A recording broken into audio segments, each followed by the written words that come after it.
Welcome back. This is your host, Draft Raw, and this video is going to be about the top offensive tackle prospects in the 2020 NFL Draft. Now, before I really get started, I just want to say anybody that has tried to follow me on Twitter, for whatever reason, my Twitter account was suspended. I don't know what the reason for. I sent something to Twitter almost a month ago. They haven't got back to me. I sent something again. They still never got back to me. I think it's because the COVID-19, the coronavirus situation. Maybe there's nobody at their headquarters or something. That's why they haven't got back to me. But I mean, the technology here, they should have been able to get back to me by now. So I have no clue why my Twitter account was suspended, but I did create a new one. It's under Draft Raw, like I've been putting in my description box. Draft Raw Authentic has been something that I have. I believe it was used on Twitter for my account instead of Draft Raw. But you should still would have been able to get to it. But it's officially Draft Raw, and that's what it's going to be. Trying to get my followers back. Don't have no followers right now. So if you watch this video, please follow Twitter account Draft Raw. You can also follow me Draft Raw on Instagram and Facebook. So without further ado, let's just get right into it. The top offensive tackle prospects of the 2020 NFL Draft. Let's start with the guy that I feel is probably the most overrated prospect within this 2020 draft, and that is offensive tackle guard Tristan Wirfs. And the reason why I said guard, for whatever reason, I don't know if he's going to be a true offensive tackle coming to the NFL. I think that he's a guy that should play guard. I don't think he should play tackle. And if he does, to me, he can only be a right tackle. This is what I saw. This is from my notes. This is what I got from him. Like I said, I think he's overrated. He needs to move to guard, like I already said. He lunges a lot instead of using technique to block. I see him a lot of times. He has his head down and he tries to lunge at his opponent or defender and then block that way. And it's like, that's not good technique there. You're not supposed to lunge, because lunging, that means then the defensive end or tackle, whatever, can take your head and push it down and literally take you out of the play completely. That's just basic technique, basic body controlment. That's basic. That's a wrestling move. Guys use that in wrestling. Guys use that in natural grappling, where they try to take control of the neck and they can move you anywhere they wanted to go. And when you put your head down, you expose all of that. You expose your back, your neck, all of that, and then they're able to control you. He can get beat on the inside. He's powerful in run, but sometimes lowers his head when blocking. Like I said, he lowers his head a lot of times. And even though he's a powerful run blocker, I mean, it's really, really great, but he lowers his head too many times. And like I said, he can get beat on the inside. It's one of those things where he may not get beat by speed rushers, but if a guy speeds out and then spin move or use a reverse spin move and come back on the inside, they got him. And it's one of those things where I just think that for people that is putting him up there because of the combine results, put him up there as the number one tackle, to me, you haven't done your homework. And if you have done your homework, then you know that even with all that great athleticism, this guy is definitely not the best tackle in the draft. And I surely wouldn't have him as a top 5 tackle in this draft. I think that he could be the number 1 guard. I think that that's something that he could really, turn into. But to being the top tackle, no. Next, we're going to talk about Jedrick Willis. I think he's a smooth, athletic, strong left tackle. Well, and I say left tackle, there's going to be a question mark about that, if he can play left tackle. I think that he's an amazing right tackle. Like, it's there. This guy is an amazing. He can pass off blocks and stunts. He's smart. Like I said, he's athletic. He's smooth. He just seems like he knows what he's doing. But with that athleticism, I think that he can make the switch over to left tackle. He's not getting as much hype anymore. I believe he was getting a lot of hype earlier through the draft process, but now it's kind of diminished a little bit. And he's not looked at as being the second best or third. He's kind of looked at this guy as the 4th best tackle. And I think the biggest reason why is because he's a guy that played right tackle, and there may be a chance that he's only a right tackle, but I think that he has the ability to be a left tackle. I just want to put this out. As I'm saying these names, I'm saying them in the order of kind of like the media draft scouts, where they kind of have each guy. So Tristan Wirfs is usually like the number 1 or 2 guy on media boards, and same thing like Jedrick Willis is like second, third, or fourth. But I put him at second because it's not all up and down like Mekhi Becton or who we're going to get to next, Andrew Thomas. I think Andrew Thomas is an all-around guy. I mean, just purely just all-around. I think he just when it comes to run blocking, pass blocking, his technique to me is pretty flawless in both of them. I think that he's strong. I think that he has good feet. There's not a lot that I can say that I hate about him. I think that he's purely the best left tackle in this draft. And I think he's a future Pro Bowler. I think that he's the one tackle in this draft that I believe that it can carve out in the Hall of Fame career. That's what type of tackle I believe that we're seeing. Yeah, he may not have the greatest, quickest, most smoothest athletic feet, but his feet are quick enough and are fast enough to stop speed rushers. It's probably not gonna be as consistent as we've seen a lot of other pass blockers that have come out of the draft in the past years, but he's still one of the best tackles, and I think that, like I said, he can still carve out to having a Pro Bowling or / Hall of Fame type of career. Then we're gonna go to Mekhi Becton. He is a super big offensive tackle. He's hard to get around. He's got a very powerful punch. He's very light on his feet, and he throws guys around. He may very well be the best left tackle purely because of just the natural, like, it's the athleticism with the strength, and it's a combination of just pureness about him. But it's raw, and that's the thing. That's what not, to me, make him the top offensive tackle in the draft, is just the rawness of him. But I think that he definitely has a chance to be a really, really good tackle in this league. Next, we're gonna go to Josh Jones from Houston. Natural left tackle. Good feet, long arms, uses leverage against pass rushers. I think that he's an okay run blocker. And I always say this: you can be an okay run blocker as long as you be a great pass protector. And this is where I think Josh Jones, if I was to really grade these guys, Andrew Thomas would be my number 1. Mekhi will probably be number 2. Then it would be Jedrick Willis, and then it would be Josh Jones. Josh Jones would be my number 4. And then I guess I can possibly put Tristan, but Tristan Wirfs would definitely be my top guard. So I'm not even going to put Tristan Wirfs. But Josh Jones is that guy.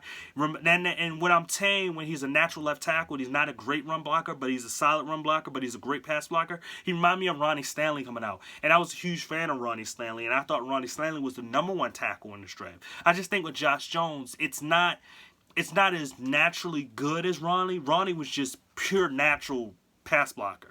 But I think that he's still good enough to be a starter within the NFL, and definitely should be a first-round pick, definitely top 20. Then we're going to look at probably maybe my 5th guy, Isaiah Wilson. And the reason I say maybe is because of Andrew Thomas, he had to play right tackle. But he's a big mauler, he's nimble, and he has great length. And the question to mark about him is, can he be a left tackle? I think that he does have the natural ability and athleticism and smoothness to be a left tackle because he is nimble, but he also has that power. He will definitely make a great right tackle. I mean, that's no doubt about it. But I think that he's the type of guy that you should try to see if he could play left tackle. Then we're going to Then we're going to talk about USC's Austin Jackson. He's inconsistent. He's got inconsistent feet. I'm sorry. He needs to add more strength.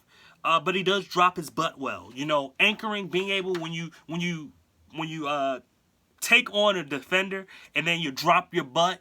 What happens is that the defender, you create an anchor for yourself so the defender can't bull rush you like as easily as if you're just standing up and you're gonna get pushed back. You drop down, you got that solid anchor, that solid base. I learned that when I was wrestling back in the day, actual like professional wrestling, like WWE wrestling, is having a solid base and being able to drop your butt, and you're able to lift up guys, even though the other guy is kind of helping you lift them up. But still, you having a solid base, you still have to use your strength and still have to have that solid base, and kind of dropping your butt sometimes help you with those type of things. And it even comes with even lifting. You lift from your knees, so you're dropping your butt and you're lifting. But last thing is that he's a willing run blocker. I know he's not a great run blocker, but he's a willing run blocker. My biggest thing about him is that he probably needs to possibly be a right tackle if he does start early, but definitely a guy that needs like maybe a year or 2 before you could possibly put him out there left tackle, because he needs to add that more strength, and he needs to get better at his technique when it comes to his feet. His feet are very inconsistent, and it causes him to get beat by speed rushers very, very easily. So if he can get that technique down, then he could be a really, really good tackle in the NFL. Then we're going to talk about Auburn's Prince Tega Wanogu, whatever his last name is.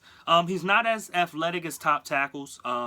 Misses some blocks in the run. He's a solid pass blocker. He's a good run blocker when he gets his hands on you, though. I think that he's a right tackle candidate. I don't think that he's a left tackle. I think that he's strictly a right tackle, but he's a big guy, and I kind of like him being a right tackle. I think that he can carve his way into being a starting tackle even his first year in the league, and definitely a starting right tackle. I think that he's a tackle prospect only. I don't think that you should put him out in in the guard position. I don't think he's one of those. Then we're going to talk about his teammate that played the right tackle side at Auburn, and that was Jack Driscoll. He's a smart, smooth. He uses his hands well, is a good technician. I believe that he probably should have played left tackle. And it's one of those things, it's kind of weird that he didn't play left tackle and that he actually just played right tackle only. But I feel as though he does have a chance to actually play that position. And maybe in a year in the NFL, just give him 1 year and see what he does. But I think that he can start right now as a tackle. Definitely, because he can definitely be a right tackle. But try him out at left tackle during preseason, during practice, and see what you get. Because you may get a very underrated guy right there. Then we're going to go to Trey Adams from Washington. Just like his Pac-12 counterpart, he's got inconsistent feet. He needs to add strength, and he probably needs to switch to right tackle because of that. And he's one of those guys that he definitely needs to wait a year or two. That's what I think about Trey Adams. He was a guy that was the top tackle at one point 2 years ago, and he kept getting injured each year besides this year. And I don't know if the injuries hurt him, and that's why he's not as good, or if it was just kind of off a hype and thinking that he can become better because maybe he was a top recruit. For whatever it is, I don't really care. He's just not that guy now. So it is what it is. Then Ezra Cleveland from Boise State. He needs to be more aggressive.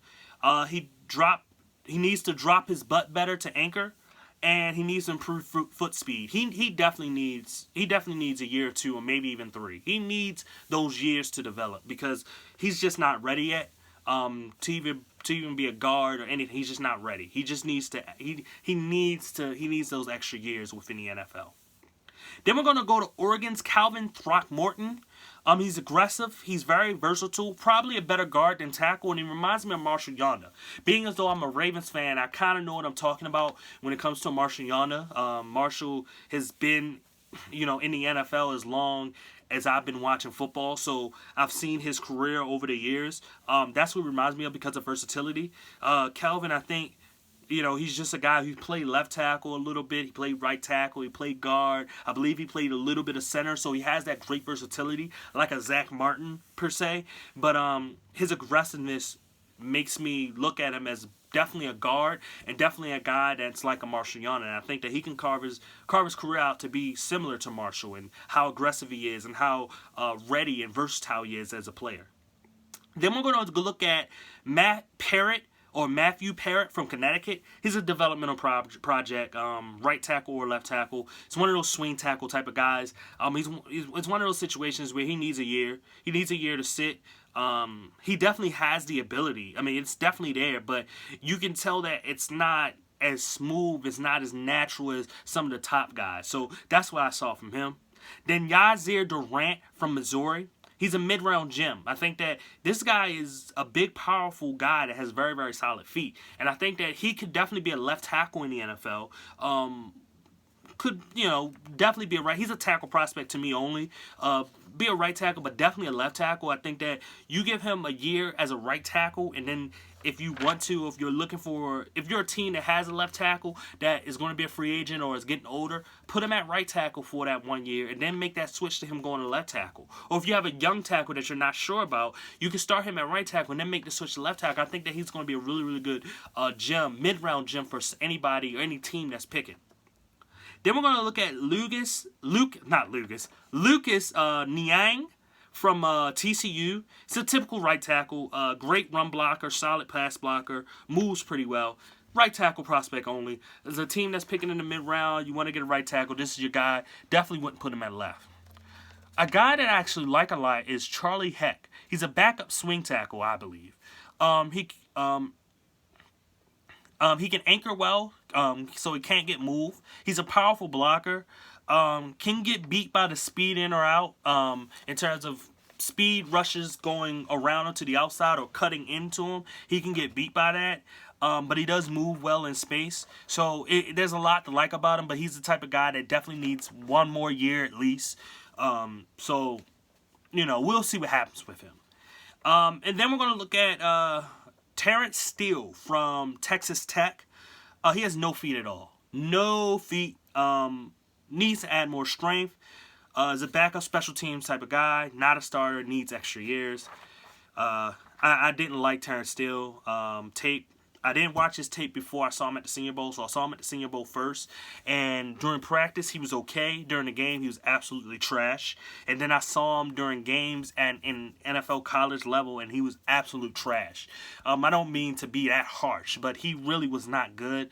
He probably needs to think about maybe switching to guard, but he needs more strength to switch to guard. So it's one of those things where it's kind of like I'm not really sure. And he's a long athlete, I believe. I believe he has long arms. So it's one of those things where it's just like he maybe he's just a tackle prospect only, but and he's a right tackle prospect. So if he struggled at right tackle, what do you think he will come into the NFL doing? He's going to struggle at right tackle, and it's just not going to work out for him. So that's what I believe. But that's the last name on my list. Thank anybody for watching this video of the top tackles of the 2020 draft. Like I said with my Twitter, what happened, but it's back up. So please follow that. Please hit the follow button on my Facebook, on my Instagram, so you can get more news and more videos that come out if you don't see it when you pop up on YouTube. Once again, this is your whole Draft Raw Authentic. I hope you comment, I hope you like, and I hope you subscribe. Thank you again.